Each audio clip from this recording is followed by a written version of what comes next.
जिसमें उबाल हो ऐसा खून चाहिए, जिसमें उबाल हो ऐसा खून चाहिए, जीत के खातिर ऐसा जुनून चाहिए। ये आसमां भी आएगा ज़मीन पर, ये आसमां भी आएगा ज़मीन पर, बस इरादों में ऐसी गूंज होनी चाहिए। जय हिंद दोस्तों, कैसे हैं आप सभी? आशा करते हैं कि आप सभी अच्छे होंगे और अपनी पढ़ाई को अच्छे से कर रहे होंगे। दोस्तों, अगर आप किसी भी कम्पिटिटिव एग्जाम की तैयारी करते हैं, उसके प्रति आप सीरियस है, तो आपको हमारे चैनल से जुड़ जाना चाहिए, क्योंकि यहाँ पे हम कम्पिटिटिव एग्जाम से रिलेटेड जितनी भी चीज़ें होती है, जैसे ऑब्जेक्टिव फॉर्म हो गया, उसका सब्जेक्टिव फॉर्म हो गया, एनसीईआरटी किताब हो गया और लुसेंट का किताब हो गया, तो उसको यहाँ पे हम लोग डिस्कस करते हैं। अभी हम लोग इस वीडियो में संक्षिप्त इतिहास जो एनसीईआरटी महेश बर्नवाल का आता है, उसको डिस्कस कर रहे हैं। इसमें हम ऑलरेडी इससे पहले ये इसका चैप्टर 1 को डिस्कस कर चुके हैं। अब इसमें जो हम लोग करेंगे इस वीडियो में डिस्कस, ये होगा चैप्टर 2 प्रस्तर युग आदि मानव, तो इसको हम लोग इसमें डिस्कस करेंगे। तो इस वीडियो को देख लीजिए, इसके बाद जो पिछला वाला वीडियो है उसको आप लोग जाके देख लीजिएगा। चलिए इस वीडियो को शुरू करते हैं। तो इसमें फर्स्ट है मानव की उत्पत्ति व विकास, यानी कि मानव की उत्पत्ति कैसे हुआ और विकास कैसे हुआ। तो अधिकांश विद्वानों का मत है कि आज से लगभग 50,000 से 1,00,000 वर्ष पूर्व या इससे भी पहले प्राइमेट्स यानी कि नर मानव वानर से ऐसे प्राणी का जन्म हुआ जो मानव के समान था। धीरे धीरे ये प्राणी वृक्षों से उतरकर अपने पिछले पैरों पर खड़े होकर चलना सीख गए और पृथ्वी पर ही रहने लग गए।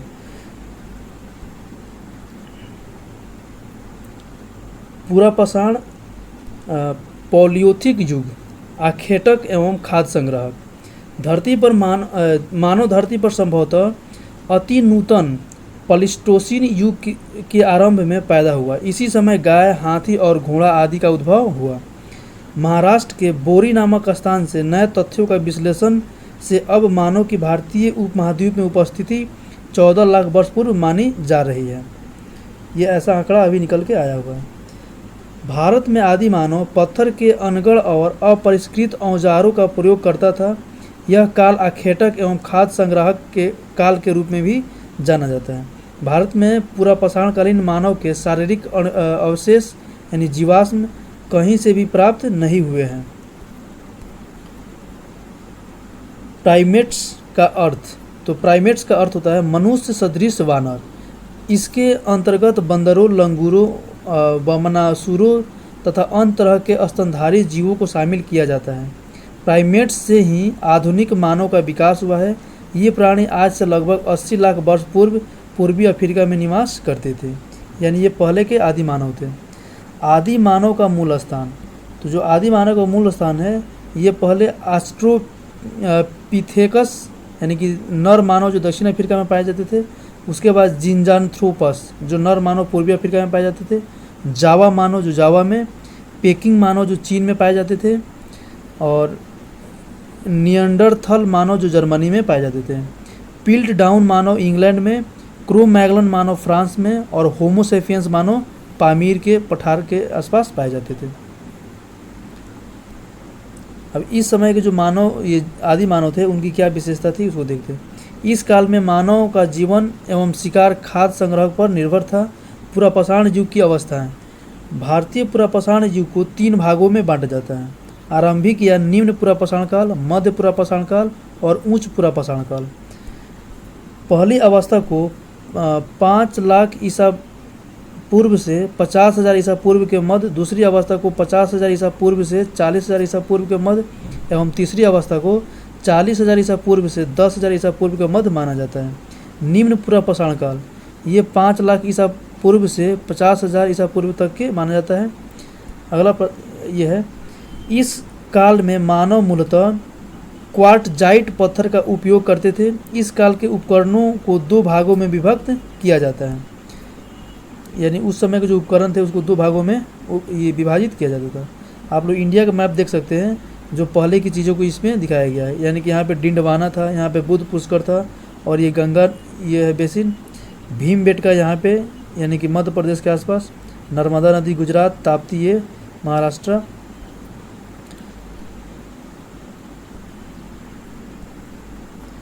चलिए आगे हम देखते हैं।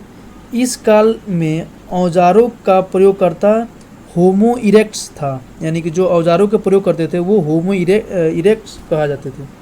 चॉपर, चॉपिंग यानी कि पेबुल संस्कृति, इस संस्कृति से संबंधित उपकरण सर्वप्रथम पंजाब की सोहन नदी घाटी से प्राप्त हुए हैं। यानी कि जो सोहन नदी घाटी है ये पंजाब में पाया जाता था, इसी कारण से सोहन संस्कृति भी इसको कहा जाता है। हैंड एक्स संस्कृति, इसके उपकरण सर्वप्रथम मद्रास, चेन्नई के समीप बादमदुराई तथा अतिपक्कम से प्राप्त किए गए हैं। इसे मद्रास संस्कृति भी कहा जाता है। सर्वप्रथम आग का प्रयोग करने का प्रमाण इस काल में चीन के चाओ जू कोजियन गुफा से प्राप्त होता है, लेकिन इस समय आग का प्रयोग नियमित नहीं होता था। सर्वप्रथम रॉबर्ट ब्रूस फुट अंग्रेज वैज्ञानिक एवं पुरातत्ववेत्ता ने 1863 ईस्वी में मद्रास के पास पल्लवरम नामक स्थान से प्रथम हैंड एक्स यानी हाथ की कुल्हाड़ी प्राप्त की थी। आरंभिक पुरापाषाण युग के स्थल पाकिस्तान में स्थित पंजाब की सोन व सोहन नदी की घाटी में भी पाए जाते हैं। अगला है पुरापाषाण युग के क्षेत्रों का वर्गीकरण, यानी कि जो पुरापाषाण युग था इसके क्षेत्रों को कितने भागों में बांटा गया है, तो मुख्य रूप से 3 भागों में, निम्न पुरापाषाण काल, मध्य पुरापाषाण काल और उच्च पुरापाषाण काल। फिर जो ये निम्न पुरापाषाण काल है इसको फलक संस्कृति भी कहा जाता है और इसको 2 भागों में बांटा गया, सोन घाटी यानी कि सोहन घाटी और बेलन घाटी या फिर मिर्ज़ापुर। तो चलिए इसमें देख लेते हैं। ये जो सोहन घाटी है ये पाकिस्तान में पड़ता है। दूसरा है इसका सल्क संस्कृति, यानी मध्य पुरापाषाण को सल्क संस्कृति भी कहा जाता है और इसको 4 भागों में बांटा गया, सोन घाटी, बेलन घाटी, नर्मदा घाटी और तुंगभद्रा घाटी। उसके बाद उच्च पुरापाषाण काल जो सल्क फलक संस्कृति कहा जाता है, तो इसको बेलन घाटी, छोटा नागपुर की पठार, मध्य भारत, गुजरात, महाराष्ट्र, कर्नाटक और आंध्र प्रदेश के भागों में बांटा गया है। आरंभिक पुरापाषाणकालीन औजार उत्तर प्रदेश के मिर्ज़ापुर जिले में बेलन नदी घाटी में पाए गए हैं। मध्य प्रदेश के भोपाल के पास भीमबेटका, यानी जो भीमबेटका है ये मध्य प्रदेश के भोपाल के पास है, कि गुफाओं और शैलश्रेयाओं यानी चट्टानों के बने आश्रयों में औजार मिले हैं जो लगभग 1 लाख ईसा वर्ष पूर्व के हैं। मध्य नर्मदा घाटी के हथनौरा यानी होशंगाबाद से एक मानव की खोपड़ी मिली है। भारत का एकमात्र मानव जीवाश्म है ये। मध्य पुरापाषाण काल 50,000 ईसा पूर्व से 40,000 ईसा पूर्व तक को माना जाता है। मध्य पुरापाषाण काल में क्वार्टजाइट पत्थरों के स्थान पर जैस्पर, चर्ट, फ्लिंट आदि पत्थर प्रयोग होने लगे। फलक उपकरण की प्रधानता के कारण इस काल को फलक काल भी कहा गया। फलक काल की ये संस्कृति की मतलब की संज्ञा दी गई। फलक एक प्रकार का औजार होता है जिसे पत्थर को तोड़कर बनाया जाता है। मध्य पुरापाषाण युग में मुख्यतः पत्थर के फलकों से बनी वस्तुओं का उपयोग होता था। इस युग में मुख्य औजार फलकों से बने विविध प्रकार के फलक, बेदनी, छेदनी और खुरचनी है। इस काल में कुत्ते को पालतू बनाया गया तथा श्रृंगार साधनों का प्रयोग होने लगा। तीसरा है उच्च पुरापाषाण काल जो 40,000 ईसा पूर्व से 10,000 ईसा पूर्व तक को माना जाता है। इस युग के उपकरण ब्लेड की तरह पतले एवं धारयुक्त होते थे। उच्च पुरापाषाण अवस्था के विश्वव्यापी संदर्भ में 2 विशेषताएं हैं, नए चकमक उद्योग की स्थापना और आधुनिक मानव यानी होमो सेपियंस का उदय। मध्य पाषाण युग के स्थल, तो मध्य पाषाण युग के जो स्थल है वो मध्य प्रदेश, राजस्थान, उत्तर प्रदेश और बिहार है। मध्य प्रदेश में है आदमगढ़ जो होशंगाबाद में है, भीमबेटका जो भोपाल के समीप है और बोघोर जो सिद्धि के समीप है।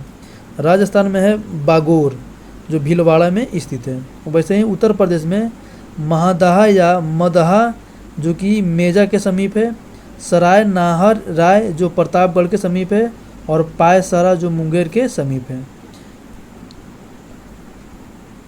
अब हम लोग देख ले रहे हैं मध्य पाषाण यानी कि मीसोलिथिक युग के जो आखेटक थे उनके बारे में। तो प्रस्तर युगीन संस्कृत में 9000 ईसा पूर्व तक के आसपास मध्यवर्ती अवस्था का आरंभ हुआ जो मध्य पाषाण युग कहलाती है। भारत के में मध्य पाषाण काल के विषय में जानकारी सर्वप्रथम C.L. करलाइन द्वारा सन 1867 ईस्वी में बिंद क्षेत्र से लघु पाषाण उपकरण खोजे जाने से हुई। मध्य पाषाण युग के लोग शिकार कर, मछली पकड़कर और खाद्य वस्तुओं को संग्रह कर जीवन यापन करते थे। मध्य पाषाण युग के विशिष्ट औजारों में सूक्ष्म पाषाण यानी छोटे पत्थरों के बहुत छोटे छोटे औजार यानी माइक्रोलिथ प्रमुख हैं। छोटे छोटे औजारों, ये पत्थर के औजारों को माइक्रोलिथ कहा जाता है। चलिए मैप में हम लोग देख लेते हैं। यहाँ पे क्या था, बहादुराबाद था, राजपूत पुष्ट था, दिल्ली यहाँ पे और लाल किला यहाँ पे है, जोधपुर ये ऐसे ही यहाँ पे नगदा था, और यहाँ पे सोहगौरा, और यहाँ ये उत्तर प्रदेश का बिहार में ये चिराद।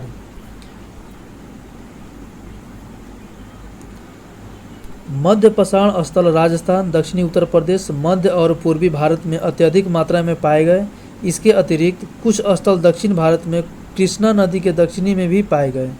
भारत में मानव अस्थि पंजर मध्य पाषाण काल से ही प्राप्त होने लगे थे। भीलवाड़ा जिले में कोठारी नदी के तट पर स्थित बागोर भारत का सबसे बड़ा मध्य पाषाणिक स्थल है। मध्य प्रदेश में आदमगढ़ और राजस्थान में बागोर पशुपालन के प्राचीनतम साक्ष्य प्रस्तुत करते हैं, जिसका समय लगभग 5000 ईसा पूर्व से हो सकता है। अगला है नवपाषाण यानी कि नियोलिथिक युग, खाद्य उत्पादक युग। यूनानी भाषा को नियो शब्द नवीन के अर्थ में प्रयुक्त होता है, इसलिए इस काल को नवपाषाण काल कहा जाता है।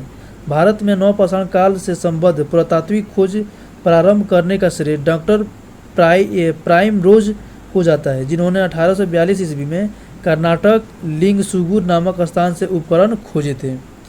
सर्वप्रथम 1860 ईस्वी में लॉ मसूरिये ने इस काल में प्रथम प्रस्तर उपकरण उत्तर प्रदेश की टोंस नदी घाटी में प्राप्त किए।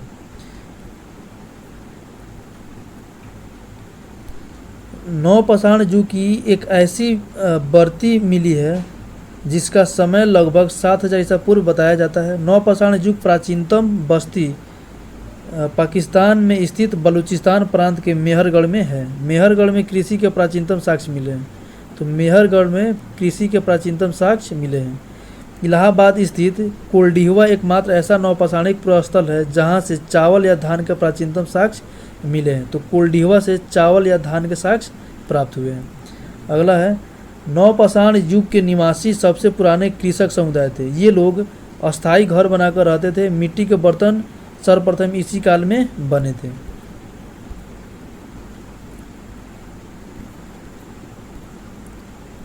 कृषि व पहिए का आविष्कार नवपाषाण काल की ही देन थी। इस युग के लोग पत्थर के पॉलिशदार औजारों और हथियारों का प्रयोग करते थे। वे विशेष रूप से पत्थर की कुल्हाड़ियों का इस्तेमाल करते थे।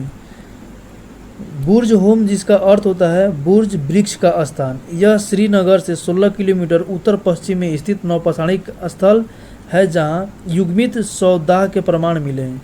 यानी कि जोड़ी में सौदाह का ये जो प्रमाण है ये बुर्ज होम से मिला हुआ है। नवपाषाण स्थल गुप्त कराल, जिसका अर्थ होता है कुलाल अर्थात कुम्हार की गुफा। नवपाषाण युग के स्थल यानी कि नवपाषाण काल था उस समय कौन कौन से ये जगह क्या थे, फेमस थे। तो उत्तर पश्चिमी भारत, जिसमें बलूचिस्तान और ऊपरी सिंध प्रणाली था, कश्मीर जो झेलम नदी के आसपास, बुर्ज होम और इसमें गुप्त कराल था। उत्तर भारत में उत्तर प्रदेश और बिहार, तो उत्तर प्रदेश में कोल्डिहवा और मदहा था और बिहार में चिराद और सेनुआर था। वैसे ही पूर्वी भारत में पश्चिम बंगाल, जहाँ पे पांडु राजा ढिंडी थी, और असम में सारुतारू और मार्कडोला। उसके बाद हम लोग देख लेते हैं यहाँ पे जो ऊपरी सिंधु प्रणाली था, यहाँ पे जबलपुर और सरायखोला, और जबलपुर में मेहरगढ़, किलीगुल मोहम्मद और राना धुड़ई। प्रायद्वीपीय भारत को अगर देखा जाए तो प्रायद्वीपीय भारत में कर्नाटक, जिसमें ब्रह्मगिरी, हुल्लर, कुडाई कनाल, कुपगाल, मास्की, ये सब क्या थे वहाँ पे सम्मिलित थे। और आंध्र प्रदेश में नागार्जुन कोंडा ये, और तमिलनाडु में पैमलपल्ली। इस काल के लोग कृषि और पशुपालन दोनों तरह के कार्य करते थे। कश्मीर में नवपाषाण युगीन लोग हड्डी के बहुत सारे औजारों और हथियारों का प्रयोग करते थे। भारत में सिर्फ चिराद ही एक स्थान है जहां हड्डी के अनेक उपकरण पाए गए हैं। यह स्थान गंगा के उत्तरी किनारे पर पटना से 40 किलोमीटर पश्चिम में स्थित है। बुर्ज होम के लोग खुरदरे, धूसर, मृत भांडों का प्रयोग करते थे। यहाँ कब्रों में पालतू कुत्ते अपना मालिक के शव के साथ दफनाए जाते थे। इलाहाबाद जिले के नौपसाणिक स्थलों के विषय में बताया गया है कि यहाँ ईसा पूर्व 6वीं शताब्दी में चावल का उत्पादन होता था। संभवतः तांबे का सर्वप्रथम प्रयोग लगभग 5000 ईसा पूर्व में किया गया। इसका प्रमाण अति प्रकम मद्रास से प्राप्त तांबे की कुल्हाड़ी से होती है। ताम्रपाषाण युगीन मानव ने भारत में पहली बार ग्रामीण सभ्यता की स्थापना की। तकनीकी दृष्टि से ताम्रपाषाण अवस्था हड़प्पा की कांस्य युगीन संस्कृति से पहले की थी, परंतु काल क्रमानुसार भारत में हड़प्पा की कांस्य संस्कृति पहले और अधिकांश ताम्रपाषाण युगीन संस्कृति के बाद आती है। मालवा ताम्रपाषाण संस्कृति की एक विलक्षणता यह है कि मालवा मृदभांड ताम्रपाषाण मृदभांडों में उत्कृष्टतम माना गया है। जरबे संस्कृति ग्रामीण थी, लेकिन उसकी कई बस्तियों जैसे दायमाबाद, इमाम गांव में नगरीकरण की प्रक्रिया प्रारंभ हो गई थी। इन लोगों ने सर्वप्रथम चित्रित मृदभांडों का प्रयोग किया था, जिसके काले व लाल रंग के मृदभांड विख्यात थे। यानी उस समय काले और लाल रंग के मृदभांड पाए जाते थे। ताम्रपाषाण युग के लोग सामान्यतः पक्की ईंटों से परिचित नहीं थे, इनका प्रयोग कभी कभी होता था। ताम्रपाषाण के लोग मातृ देवी की पूजा करते थे। कहीं कहीं कच्ची मिट्टी के नग्न मूर्तियों की भी पूजा होती थी। इमाम गांव में बड़ी मात्रा में मातृ देवी की प्रतिमाएं मिली हैं। अगला है नवपाषाण कालीन स्थल, यानी कि नवपाषाण कालीन कहाँ से स्थल हैं उसके बारे में।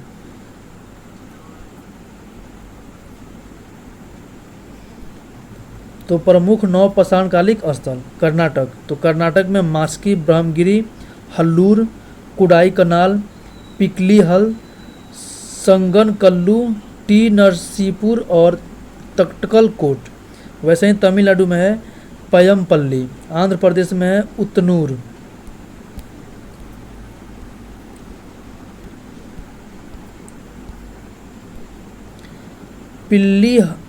पिकलीहल वर्तमान कर्नाटक में यहाँ के राख के ढेर और निवास स्थान दोनों के साक्ष्य मिले हैं। नवपाषाण युगीन लोग अस्थायी रूप से घर बनाकर रहने लगे। मेहरगढ़ में बसने वाले नवपाषाण युग के लोग अधिक उन्नत अवस्था में थे तथा कच्ची ईंटों के घरों में रहते थे। बर्तन बनाने की कला सबसे पहले इसी युग में दिखाई देती है।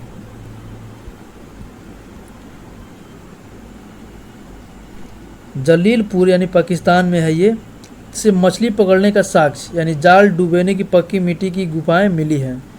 भारतीय उपमहाद्वीप में नवपाषाण काल ईसा पूर्व 6वीं सहस्त्राब्दी के आसपास प्रारंभ हुआ। चावल, गेहूं एवं जौ आदि की महत्वपूर्ण फसलें इस महाद्वीप में इसी अवधि में उगाई जाने लगी। नवपाषाण काल में कृषि के प्राचीनतम साक्ष्य के अंतर्गत गेहूं की 3 और जौ की 2 किस्मों की खेती व कच्ची ईंटों के आयताकार मकान के साक्ष्य मिले हैं।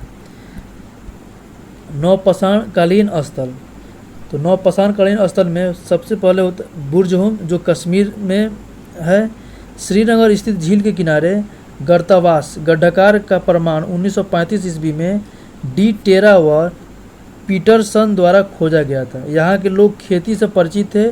यहाँ कब्रों में मालिक के साथ कुत्ते दफनाने के साक्ष्य मिलता है। दूसरा है गुफकराल यानी कि कुम्हरार की गुफा जो कश्मीर में ही है। यह श्रीनगर के 41 किलोमीटर दक्षिण पूर्व में स्थित है। यहाँ से कृषि व पशुपालन के साक्ष्य मिले हैं। इसके अतिरिक्त हड्डी और औजार, धूसर, मृदभांडों का प्रमाण, सिलबट्टा, मसाला पीसने वाले घरेलू उपकरण व हड्डी से निर्मित सुई प्राप्त हुई है। यानी कि सिलबट्टा और धूसर मृदभांड का जो साक्ष्य प्राप्त हुआ है ये गफ्फूर कराल यानी कश्मीर से प्राप्त हुआ है। अगला है मेहरगढ़, तो मेहरगढ़ बलूचिस्तान यानी कि अभी के पाकिस्तान में है। इस स्थल से गेहूं के 3 व जौ की 2 किस्मों की खेती के प्रमाण मिले हैं। इसके अतिरिक्त यहाँ से कच्ची मीटों के आयताकार मकान और प्राचीनतम स्थायी जीवन के साक्ष्य मिले हैं। अगला है महदहा, ये उत्तर प्रदेश में स्थित है। गंगा नदी के दक्षिण में बिंद क्षेत्र के उत्खनन से गोलाकार झोपड़ियों के प्रमाण मिले हैं। धान के अलावा जौ की खेती व पशु बाड़ा के भी साक्ष्य मिले हैं। नेक्स्ट है कोल्डिहुआ, तो कोल्डिहुआ उत्तर प्रदेश में है। यह इलाहाबाद के दक्षिण में बेलन नदी के तट पर स्थित है। यहाँ के उत्खनन से 6500 ईसा पूर्व के से धान की खेती के प्रमाण प्राप्त हुए हैं, जो धान की खेती का भारत में ही नहीं बल्कि विश्व में सबसे प्राचीन साक्ष्य माना जाता है। संगनकल्लू जो कर्नाटक में स्थित है, यह मैसूर के निकट बेल्लारी जिले में स्थित है। यहाँ से राख के टीले प्राप्त हुए हैं। ये टीले पशु बाड़ों के स्थल है। पिकलीहल ये कर्नाटक में स्थित है। नौपाषाण काल निवासी पशुपालक थे। ये गाय, बैल, बकरी एवं भेड़ आदि पालते थे। यहाँ से राख के ढेर व निवास स्थल दोनों मिले हैं। चोपानी मांडो जो उत्तर प्रदेश में है। इलाहाबाद के निकट स्थित मधुमक्खी के छत्ते जैसी झोपड़ियाँ, ज्यामितीय आकार के सूक्ष्म पाषाण व हस्त निर्मित मृदभांड के साक्ष्य मिले हैं। सारू तारू जो असम में है। गुवाहाटी के निकट उत्खनन से आदिम कुल्हाड़ियों व चित्रित मृदभांड प्राप्त हुए हैं। अगला है चिरांद जो कि बिहार में स्थित है और यह बिहार राजा के सारण जिले में स्थित नौपाषाणकालीन स्थल है, जहाँ से प्रचुर मात्रा में हड्डी के उपकरण प्राप्त हुए हैं जो प्रायः हिरणों के सींगों से निर्मित हैं। और अंतिम है दाऊजली जो असम में स्थित है और कृषि व पशुपालन के साक्ष्य यहाँ से मिले हैं। तो दोस्तों ये जो चैप्टर 2 नंबर था ये समाप्त हो गया। आशा करते हैं कि आप सभी को अच्छा लगा होगा और आप सभी को इससे फ़ायदा हुआ होगा। तो दोस्तों वीडियो को लाइक कर दीजिएगा जिससे मेरा हौसला बढ़ता रहे और मैं आगे ऐसे ही वीडियो लाते रहूँगा। और चैनल को सब्सक्राइब अभी तक आपने नहीं किया है तो कर लीजिए, यकीन मानिए कि आपको इससे फ़ायदा ही होगा। मिलते हैं फिर अगले वीडियो में, तब तक के लिए जय हिंद, धन्यवाद।